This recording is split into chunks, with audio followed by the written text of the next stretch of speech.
నమస్తే, welcome to Abhinav Bharat. పోటీ చేసిన అన్ని స్థానాల్లో గెలిపించిన ప్రజలకు వీలైనంత మేలు చేసి వారి మన్ననలు అందుకునే దిశగా ఉప ముఖ్యమంత్రి పవన్ కళ్యాణ్ అడుగులు వేస్తున్నారు. ముఖ్యంగా పేద ప్రజలకు లబ్ధి చేకూర్చేలా అనేక నిర్ణయాలు తీసుకుంటున్నారు. ఈ క్రమంలోనే పవన్ కళ్యాణ్ తాజాగా ఉపాధి హామీ కూలీలకు శుభవార్త చెప్పారు.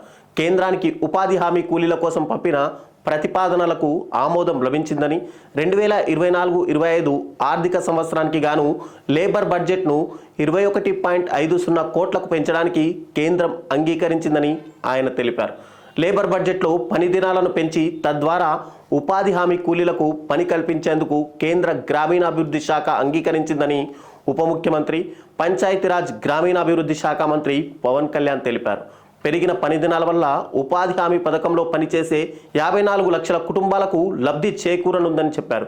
లేబర్ బడ్జెట్ పని దినాలకు మొదటి విడతగా 15 కోట్లు మంజూరు చేయగా అవి జూన్ నెలాఖరుకే పూర్తయ్యాయని, దీంతో అదనపు పని దినాల కోసం కేంద్రానికి ప్రతిపాదనలు పంపామని ఉప ముఖ్యమంత్రి చెప్పగా, ఢిల్లీలో కేంద్ర గ్రామీణాభివృద్ధి శాఖ కార్యదర్శి ఆధ్వర్యంలో జరిగిన సమావేశంలో ఈ ప్రతిపాదనకు అంగీకరించారని, ఈ సందర్భంగా ప్రధాని నరేంద్ర మోడీకి, కేంద్ర ప్రభుత్వానికి కృతజ్ఞతలు తెలిపారు. అంతేకాకుండా ఇప్పటి వరకు కూలీలకు చెల్లించాల్సిన బకాయిలను వెంటనే విడుదల చేసేందుకు కూడా కేంద్రం ఒప్పుకుందని, దీంతో ఉపాధి హామీలకు రావాల్సిన డబ్బులు అందటమే కాకుండా వారికి పని దినాలు కూడా పెరగనున్నాయని పవన్ కళ్యాణ్ తెలిపారు.